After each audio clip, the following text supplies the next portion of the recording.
Everybody कैसे हो आप। हम आपके लिए फ्लेम एम्पर का एपिसोड नंबर 98 लेके आ गए हैं। पिछला एपिसोड भी काफी सही था, सो अगर आपने अभी तक उसे नहीं देखा है तो पहले उसे देख लो, जिससे आगे की स्टोरी आपको और भी अच्छे से समझ में आए। चलो तब भी पिछले एपिसोड का रिकैप कर लेते हैं। शुरुआत में हमें जियान का ग्रुप दिखाया गया था, जो कि ज्वालिंग सिटी की मेडिसिन मार्केट के गहराइयों में जा रहे होते हैं। बात बस ऐसी थी कि मियुइंग काफी ज्यादा क्यूरियस होती है, उसे हर एक चमकती हुई चीज आकर्षित करती थी और लगता है म्यूफंग को कहीं जाने की जल्दी होती है, इसलिए वो जियान को छोड़ के कहीं और चला जाता है। फिर म्यूइंग पहुंचती है एक जेड रैबिट की दुकान के सामने, जहाँ पे उसे पसंद आता है एक जेड रैबिट, लेकिन शॉप ओनर उसकी कीमत 1 मिलियन गोल्ड कॉइन्स बता रहा था। फाइनली उसके और जियान के बीच में होती है नेगोशिएशन। जियान 1 मिलियन गोल्ड कॉइन्स तो ऑफर करता है, लेकिन उस जेड रैबिट के साथ वो उस दुकान से एक पीले रंग के स्क्रोल को भी उठा लेता है, लेकिन लगता है उस दुकानदार की उस पीले रंग के स्क्रोल को बेचने की इच्छा नहीं थी। फिर दोनों के बीच में नेगोशिएशन काफी समय तक चलती रहती है। हमें मालूम पड़ता है कि वो दुकानदार एक मर्सनरी ग्रुप से है, ये जगह जगह पे घूम के अपना बिजनेस किया करते थे। और ज्वालिंग रॉयल फैमिली के ऑक्शन के खत्म होने के बाद उनका ग्रुप विल्डरनेस एरिया में जा रहा होता है। जियान के एल्केमिस्ट बैच को देख के वो दुकानदार जियान को पीले रंग का स्क्रोल तो देता ही है, साथ में वो उसे अपने साथ इनवाइट भी करता है, क्योंकि विल्डरनेस एरिया तक पहुंचते पहुंचते उसके मर्सनरी ग्रुप को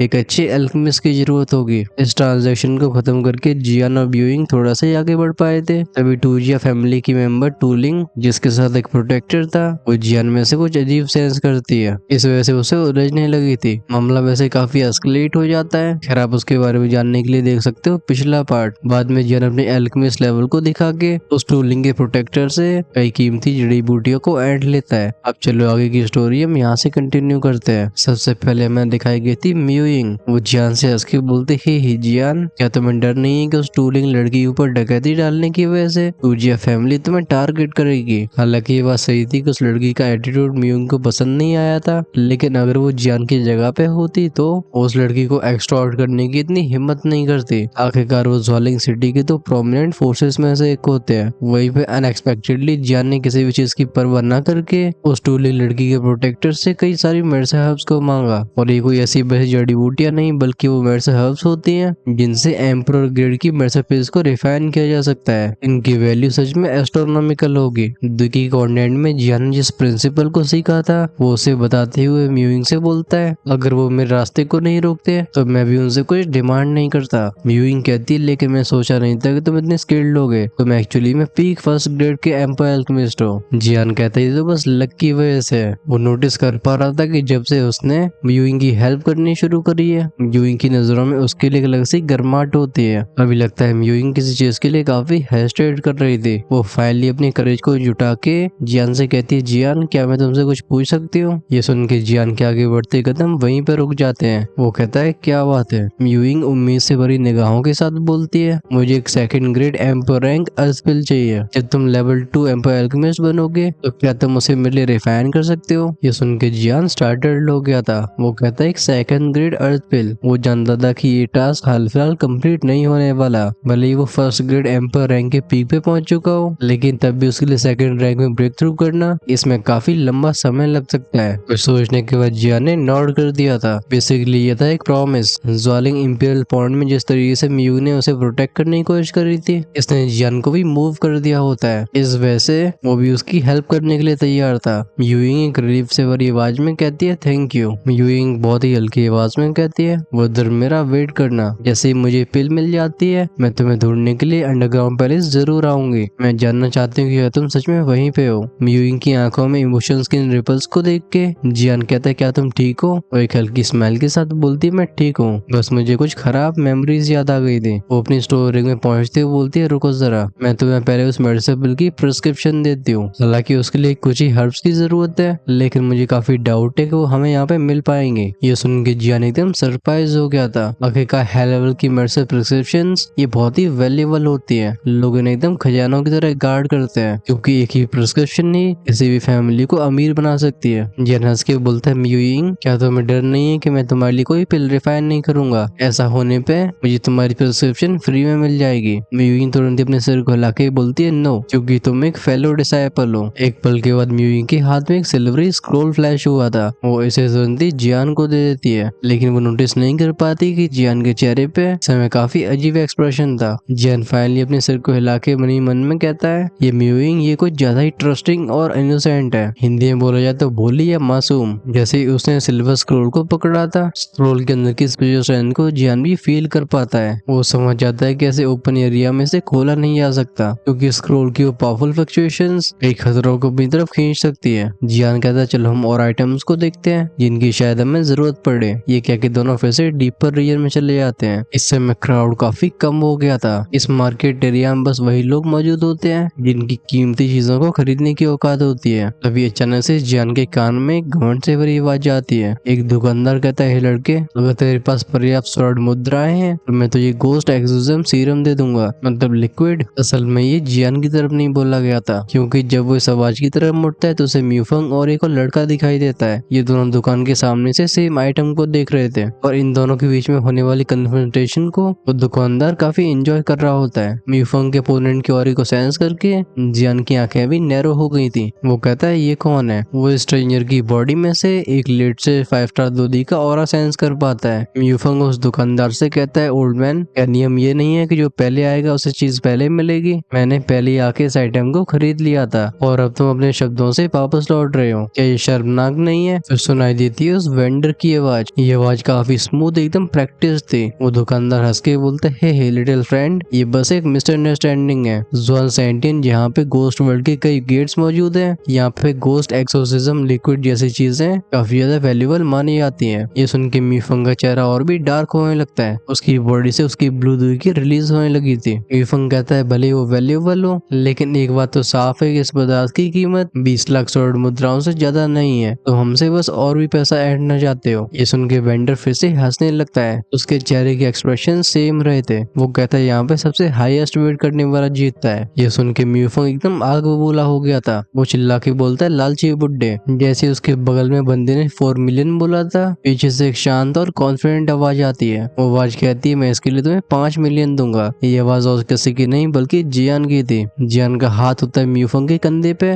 जब वो यंग मैन जियान को देखता है, उसके चेहरे पे एक अनईजी एक्सप्रेशन आ जाता है। जियान के इम्पोजिंग ऑरा ने उसे थोड़ा सा हिला दिया था। इसने बिडर की आवाज को सुन के वो ओल्ड मैन कहता है, ओ। उसकी आंखें एक्साइटमेंट की वजह से चमकने लगती हैं। ये बात सच थी कि ghost exorcism liquid ghost world के जीवों के लिए बहुत ही इफेक्टिव चीज है, लेकिन जो लोग इसके असली यूज को नहीं जानते हैं उनके लिए किसी कचड़े के समान है। नॉर्मली 2 मिलियन गोल्ड कॉइन्स ये इसकी मैक्सिमम प्राइस होती है, लेकिन अब क्योंकि स्टोरी में एक नया बिडर आ चुका है तो वुड्डा सोचता है क्यों ना इसकी प्राइस और बढ़ाई जाए। जियान और म्यूइंग म्यूफंग के बगल में पहुंच जाते हैं। जियान उस ओल्ड मैन से कहता है, 5 मिलियन गोल्ड कॉइन्स के बारे में क्या ख्याल है? लेकिन लगता है वो यंग मैन इस चीज को खरीदने के लिए कुछ भी करने के लिए तैयार था। वो कहते हैं, मैं 6 मिलियन गोल्ड कॉइन्स ऑफर करता हूँ। ये कहते कहते उसका ध्यान गया था जियान के ऊपर। फाइनली वो म्यूइंग को देखता है। जैसे उसकी ग्रेसफुल ब्यूटी उस बंदे की नजरों में पड़ती है, ऐसा लगता है वो कहीं खो गया हो। वो मनी मन में कहता है, आखिर ऐसी वुमन कैसे एग्जिस्ट कर सकती है? म्यूइंग जो कि 5 स्टार दूधी के मिड स्टेज पे पहुंच चुकी थी, वो छोटी से छोटी चीजों को महसूस कर पाती है। इस वजह से जब इंटेंस नजरें उसके शरीर के ऊपर थी, म्यूइंग तुरंत ही अनॉय हो जाती है। हम उसे कोल्ड स्नॉट करते हुए देखते हैं, मतलब ये होता है हम। खैर इस सभी पे जियान ध्यान नहीं देता। वो उस ओल्ड मैन की तरफ देख के बोलता है, 7 मिलियन। ऐसी भारी कीमत को सुन के म्यूफंग थोड़ा सा एजिटेट हो जाता है। वो कहता है, जियान मेरे पास इतनी गोल्ड कॉइन्स नहीं है। जियान म्यूफंग के कंधे को थपथपाते हुए कहता है, तुम चिंता मत करो, इसे मैं संभाल लूंगा। जब वो बंदा जियान के काम एक्सप्रेशन को देखता है, उसे लगता है कि उसके जीतने के चांसेस कम है। इस वजह से वो हंस के बोलते है, हाँ हाँ, तो फिर चलो इसे तुम ले लो, मैं विड्रॉ करता हूँ। जियान उस दुकानदार से बोलता है, तो क्या हम पेमेंट कर सकते हैं? वो बुड्ढा तो इस चीज के लिए तैयार ही बैठा था। वो हंस के बोलते, हाँ हाँ बिल्कुल। 27 मिलियन गोल्ड कॉइन्स के बदले में उस लिक्विड को एक्सचेंज किया जाता है। जियान उस गोस्ट एक्सोसिज्म लिक्विड को तुरंत ही म्यूफंग को दे देता है। इस बोतल को रखने के बाद म्यूफंग कहता है, ठीक है, बाकी ये गोल्ड कॉइन्स में मैं बाद में दूंगा। एक बार उस नौजवान को देखने के बाद जियान अपने कंपेनियन के साथ जाने लगा था। वो कहता है, भले ही कुछ लोगों का बर्ताव काफी अच्छा लग रहा हो, लेकिन उसके नीचे कुछ अलग ही छिपा होता है, जैसे भेड़ की खाल के नीचे शेर बैठा हो। पिछले कुछ मोमेंट में उसने उस नौजवान की म्यूइंग के ऊपर कई प्रोबिंग अटैक्स को सेंस किया था। बिना हेजिटेशन के जियान की सोल पावर उन सभी को बीच में ही रोक देती है। बेसिकली प्रोबिंग अटैक्स किसी के बारे में जानने के लिए होते हैं, for example strength and soul power. तीनों के गायब होने के बाद वो बंदा कहता है, डैम इट। उसकी आईब्रोज के बीच में एक हल्की सी फ्लेम फ्लेकर होती है। तभी उस नौजवान के पीछे एक आर्मर वाला बंदा आता है। ये सिल्वर आर्मर्ड मैन तुरंत ही अपने घुटने को टेक देता है। वो कहता है, योर हाइनेस, हमें आने में थोड़ा डिले हो गया। ये देख के नौजवान कहता है, है खड़े हो जाओ, न जाने क्यों उस लड़की को देख के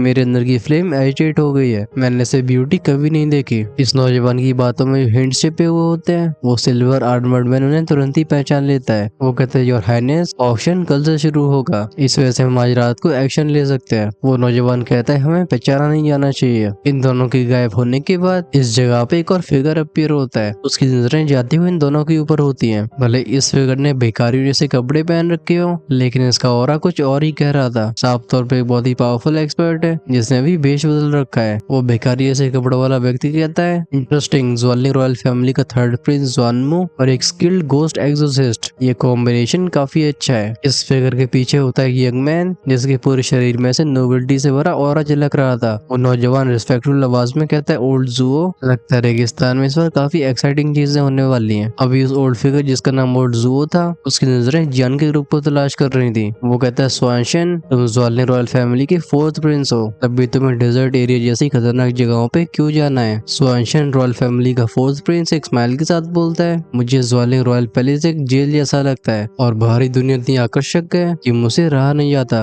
वो बुड्ढा जिसका नाम ओल्ड जुओ था, वो कहता है तुम डेफिनेटली थोड़े से ऑड हो, लेकिन तुम्हारा कहना बिल्कुल सही है। ज्वालिंग रॉयल फैमिली की प्रोटेक्शन की वजह से सारे फैमिली मेंबर्स की स्पिरिट डल हो गई है। इस वजह से बाहर घूमने से तुम्हें दुनिया का असली चेहरा दिखाई देगा। अगर बात करिए इस ओल्ड जुओ की, तो ज्वालिंग रॉयल फैमिली के वोल्फ ईगल लीजन का एक डेप्यूटी कमांडर होता है। इसकी स्ट्रेंथ होती है 8 स्टार दोदी की, और साथ में इस ओल्ड जुओ की दूसरी आइडेंटिटी थी, ये होता है फोर्थ प्रिंस का मेंटोर। स्वांशन बाकी प्रिंसेस की जगह पे चीजों को अलग नजरिए से देखता था। उसे खतरों से भरी जगहों पे जाने में काफी इंटरेस्ट होता है। स्वांशन कुछ कहने की कोशिश करता है, वो कहता है टीचर। वो बुड्ढा उसकी बात को काटते हुए जवाब देता है उन तीनों बच्चों के बारे में मुझे कुछ फैमिलियर सा लग रहा था, लेकिन लगता है तुम्हारे थर्ड ब्रदर ने उन तीनों के साथ कुछ टेंशन बना लिया। स्वांशन कहता है मेरा तीसरा भाई। ज्वालिंग रॉयल फैमिली में अभी 9 प्रिंसेस थे, लेकिन इनमें बस कुछ ही लोग कैपेबल होते हैं। सिर्फ स्वांशन और उसके बड़े 3 भाई ज्वालिंग किंग को प्रॉमिसिंग लग रहे थे, मतलब इनका फ्यूचर पोटेंशियल अच्छा लग रहा था। और उन तीनों में भी थर्ड प्रिंस स्वानमू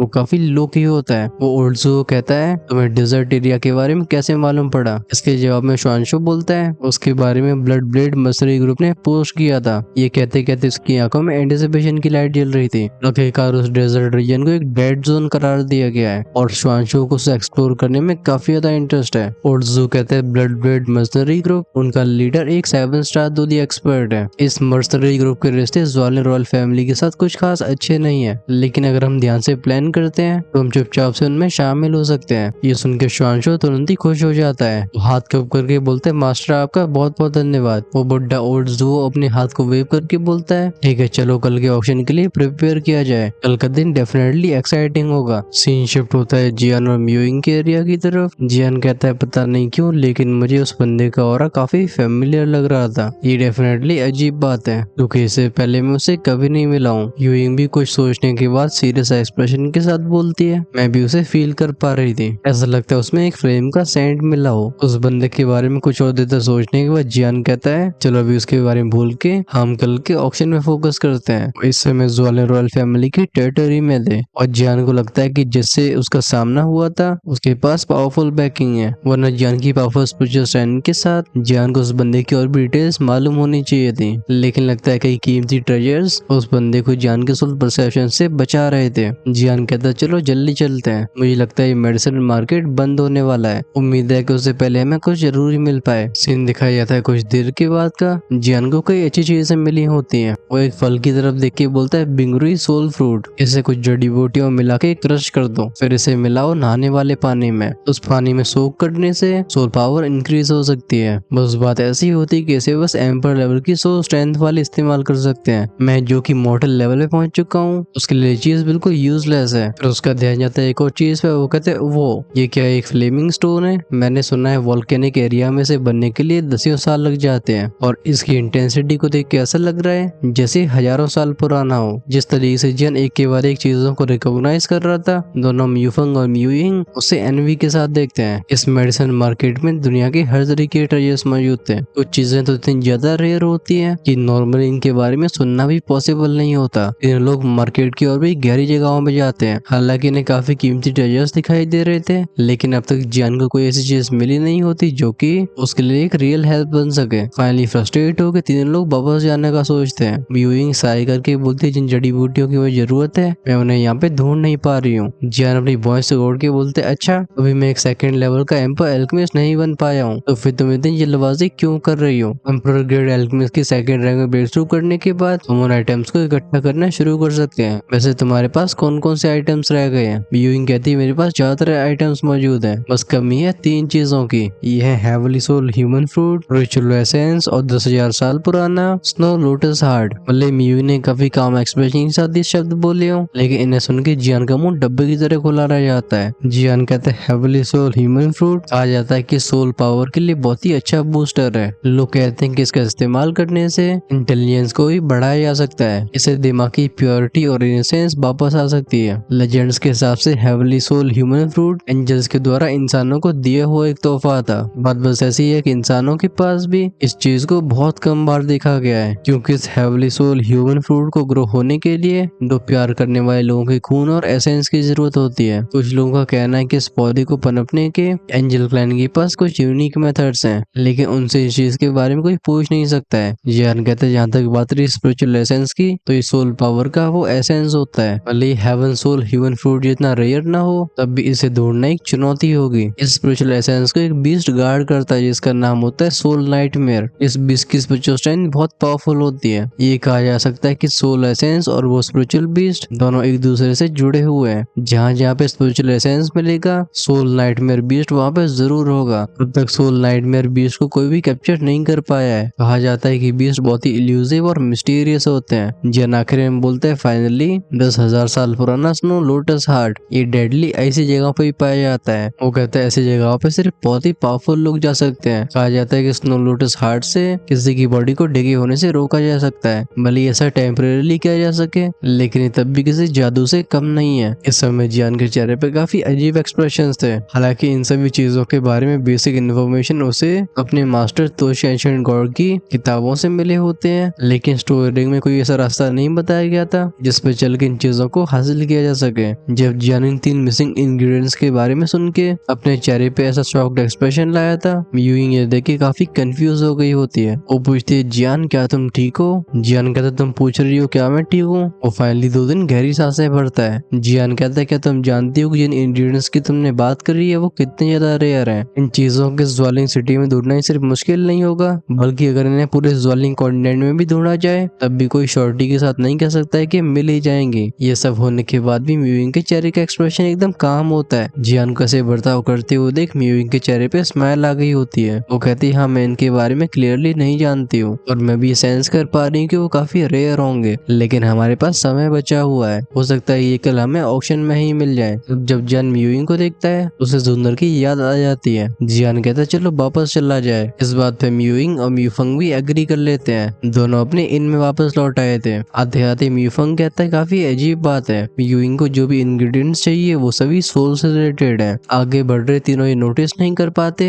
कि परछाइयों में छिपा हुआ फिगर इनका पीछा कर रहा है। ये फिगर जिसने एक पूरी काले रंग की रोब पहन के रखी थी हम उसे एकदम परछाइयों में मिलते हुए देखते हैं। बस इसकी वो कोल्ड आंखें जिनमें कोई इमोशंस मौजूद नहीं थे वो जियान के ग्रुप के ऊपर होती हैं। जैसे जियान की टोली अपने इन में एंटर करती है इससे पहले सभी अपने रूम से पहुंच पाते एल्डरजू की आवाज आती है। वो कहते हैं तुम सभी वापस आ गए। तुरंत ही तीनों एल्डरजू की तरफ बाव करते हैं। एल्डरजू एक पैनी आवाज के साथ बोलते हैं या मेडिसिन मार्केट में तुम्हें किसी परेशानी का सामना करना पड़ा। जैन नोट करके बोलता है मेडिसिन मार्केट में मेरे और एक दुकानदार के बीच में एक एग्रीमेंट हुआ है। इस ऑप्शन के खत्म होने के बाद मैं उनके साथ विल्डरनेस एरिया में जा रहा हूँ। एल्डरजू हंस के बोलते हैं हाँ ये बहुत अच्छी बात है। फिलहाल कुछ और लोग भी उस जगह पे जाना चाहते हैं। ये तुम्हारे लिए एक अच्छा एक्सपीरियंस रहेगा। जब जूला उसके लिए कोई परेशानी खड़ी नहीं करते जैन हाथ कब करके उन्हें थैंक यू बोलता है। उसकी सबसे बड़ी चिंता यही थी कि जूला उसे जाने के लिए अलाउ नहीं करेंगे। होली फ्लेम को रिफाइन करने के लिए जियान को जो की इंग्रेडिएंट्स की जरूरत थी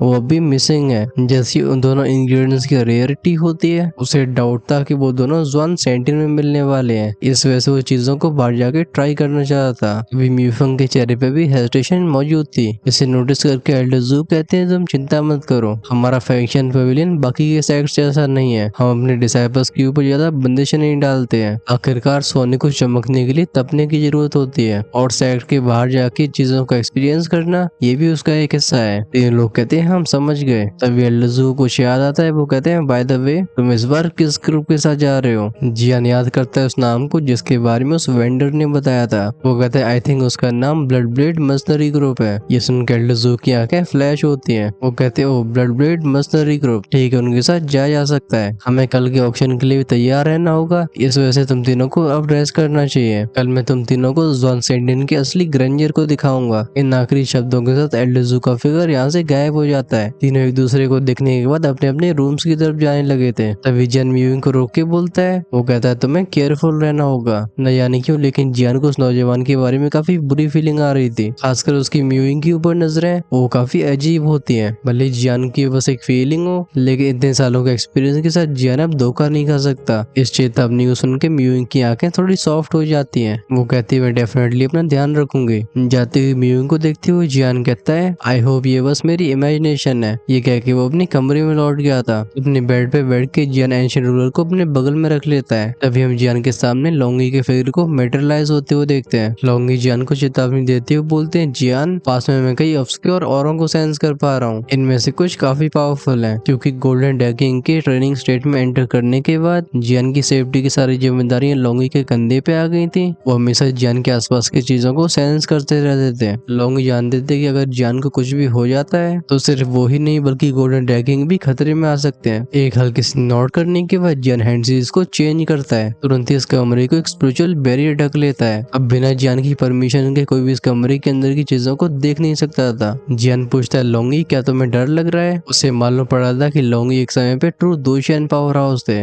भले उनकी ड्रैगन ब्लड लाइन की प्योरिटी थोड़ी कम हो, वो तब भी एक ड्रैगन क्लैन के मेंबर होते हैं। ड्रैगन अपनी स्टैंड के लिए जाने जाते हैं। इस वजह से ऐसे काफी कम लोग मौजूद हैं जो सेम लेवल पे ड्रैगन्स को हरा सके। लोंगी कहते हैं बिल्कुल सही बात है, लंबे समय तक सील होने की वजह से मैंने अपनी काफी पावर को लूज कर दिया है। अब मेरे पास बस 7 स्टार दूधी की स्ट्रेंथ रह गई है, और क्योंकि और ये मुझे अनईजी फील कर पा रहे हैं तो उनकी स्ट्रेंथ कम से कम 8 स्टार 2 एम्पर लेवल पे होगी। जियान कहता है 8 स्टार 2 एम्पर, लगता है यहाँ पे कुछ हाई रैंकिंग फिगर्स इकट्ठे हुए हैं। कल का ऑक्शन एक्स्ट्राऑर्डिनरी होने वाला है। ये कहने के बाद जियान बाहर निकालता है उस येलो स्क्रोल को जिसे उसने मार्केट से खरीदा था। लोंगी जो कि बस एक हाथ के बराबर के ड्रैगन फॉर्म में ट्रांसफॉर्म हो गए थे, वो जियान के कंधे पे जाके बैठ जाते हैं। उनकी वो क्यूरियोसिटी से भरी आंखें देखती हैं उस येलो स्क्रोल को जिसमें से एक अजीब सी एनर्जी बाहर आ रही है। उस स्क्रोल को तुरंत ही टेबल पर रखते हुए जियान खांस के बोलता है इसका क्या पावरफुल स्पिरिचुअल प्रेशर है। बट इसी मोमेंट पे जियान की सी ऑफ कॉन्शियसनेस के अंदर वो डिवाइन कोर इंस्क्रिप्शन एक्टिवेट हो जाती है। वो पीले रंग का स्क्रोल जो कि अभी तक अपने ऑरे को रिलीज कर रहा था, हम उसे किसी भीगी बिल्ली की तरह शांत होते हुए देखते हैं। अपने डिवाइन मूवमेंट स्क्रोल को इफेक्टिव पाके जियान उसे स्क्रोल के ऊपर फ्लोट करवाता है। वो कहता है आखिर इस चीज के अंदर क्या मौजूद है? ये असल में मेरी डिवाइन कोर इंस्क्रिप्शन को इफेक्ट कर पा रही है, क्योंकि वो पीले रंग का कागज अभी शांत हो गया था। इसके अंदर की जानकारी को हासिल करने के लिए जियान इस्तेमाल करता है अपनी स्पिरिचुअल स्ट्रेंथ का। बात बस ऐसी होती है कि जियान की स्पिरिचुअल स्ट्रेंथ किसी छोटी सी हवा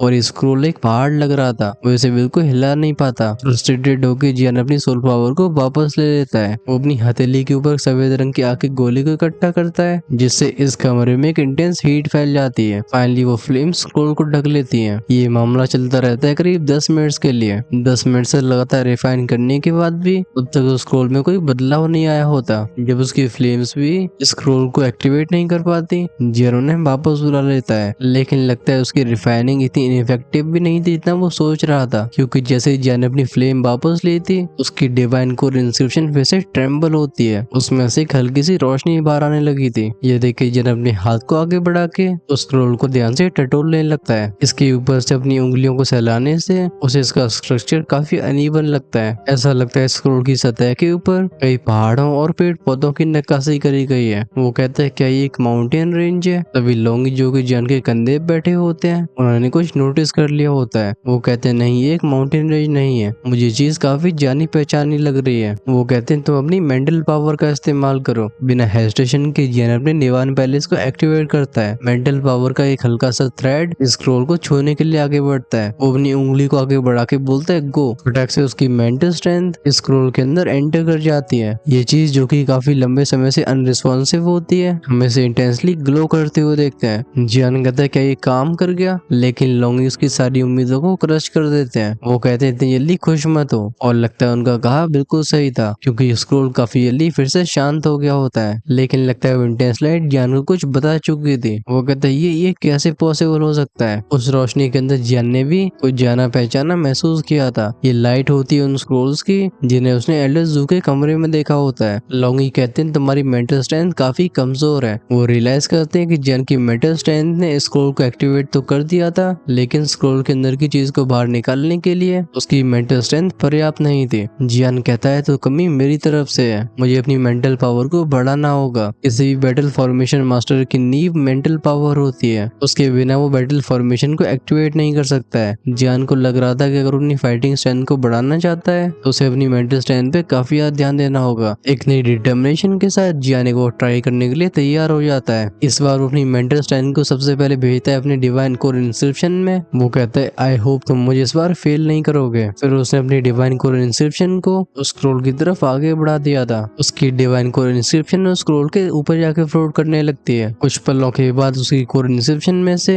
एक पावरफुल एनर्जी पल्स रिलीज हुई थी। इस एनर्जी में ऐसी मिस्टीरियस पावर होती है जिसके सामने स्क्रोल को भी हार माननी पड़ती है। उस स्क्रोल के डिफेंसेस को तोड़ने के बाद वो डिवाइन इंस्क्रिप्शन जियान के सी ऑफ कॉन्शियसनेस में वापस लौट आई थी। जियान अपनी कोर इंस्क्रिप्शन को मनी मन में थैंक यू बोलता है। अब उसे अपनी डिवाइन कोर इंस्क्रिप्शन और भी पावरफुल लग रही होती है। काफी जल्दी अपने फोकस को येलो स्क्रोल के ऊपर ले जाता है। जियान कहता है क्या चीज है। अभी स्क्रोल एमिट कर रहा था व्हाइट लाइट को। जैसे उसकी हथेली ने स्क्रोल को दोबारा से छुआ था, जियान के दिमाग में बहुत सारी इंफॉर्मेशन जाती है। सबसे पहले वो बड़े बड़े शब्दों को सेंस करता है। ये होते immortal master formation, immortal silk wine formation. ये इमोर्टल सिल्क वाइन फॉर्मेशन अपने दुश्मनों को डिले करने के लिए डिजाइन करी गई है, लेकिन चेतावनी ये है कि अगर तुम्हारी mental strength immortal master level तक नहीं पहुंचती है तो इस फॉर्मेशन का इस्तेमाल करने से तुम्हें बैकलैश का सामना करना पड़ सकता है। इस जानकारी को पाके जियान के चेहरे पे थोड़ी डिसअपॉइंटमेंट दिखाई देती है, क्योंकि अभी वो लेवल उससे काफी दूर होता है। अगर पूरे ज्वालिंग क्वाड्रेंट की बात करी जाए तो इसमें भी बैटल फॉर्मेशन मास्टर बहुत कम होंगे। जहाँ तक बात रही ऐसे दो फॉर्मेशन मास्टर की जिसकी मेंटल स्ट्रेंथ इमोर्टल लेवल पे पहुंच चुकी हो, तो ये तो हजारों किलोमीटर की जमीन में से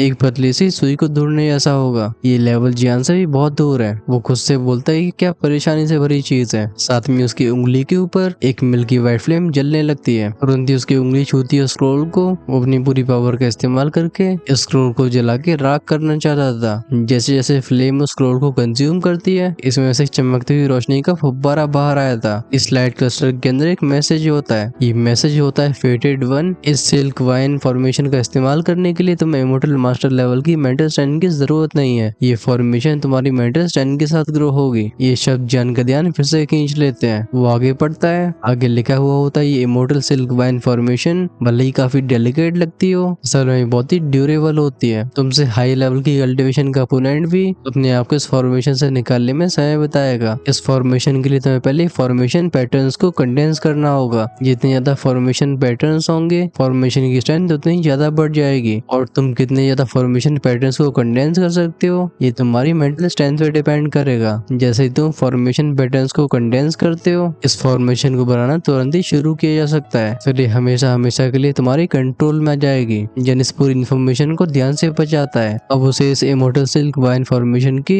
एक बेसिक अंडरस्टैंडिंग आ चुकी थी। जियान रियलाइज करता है कि एक प्रोफाउंड टेक्निक है। अगर गलती से वो इसे खो देता तो बाद में उसे काफी ज्यादा पछताना पड़ता। खैर चलो कोई बात नहीं, हम जियान को इसे प्रैक्टिस करने देते हैं। नेक्स्ट एपिसोड में जो कांड होने वाला है उसे आप डेफिनेटली पसंद करने वाले हो। आई नो ये और पिछला एपिसोड बेसिकली मार्केट एरिया और बाकी की फोर्सेस पे बेस्ड है, बट नेक्स्ट एपिसोड में फाइटिंग सीन्स दिखाए जाएंगे और उसके एंड में जाके ऑप्शन शुरू होगा। अगर आप उसे मिस नहीं करना चाहते तो चैनल को सब्सक्राइब करके बेल आइकन के बटन को ऑन करके रखो, जिससे रिलीज होते वीडियो सबसे पहले आपके पास पहुंचे। आप हमारे चैनल की मेंबरशिप को ज्वाइन करके हमें पर्सनली भी सपोर्ट कर सकते हो। इससे आप एंजॉय कर पाओगे अर्ली एक्सेस के फीचर को। हालांकि अभी एग्जामिनेशंस की वजह से वीडियोस काफी लेट आ पा रहे हैं, बट डोंट वरी, जैसे मेरा शेड्यूल फिर से सेट होता है हम एक्स्ट्रा वीडियोस को भी प्रोवाइड करना शुरू कर देंगे। जैसे आप एक नहीं बल्कि 2 एपिसोड्स आगे रहो। आपको एक्सप्लेनेशन कैसी लगी कमेंट्स में लिखे जरूर बताना। हमारा मिलना होगा नेक्स्ट पार्ट में। Until then peace out.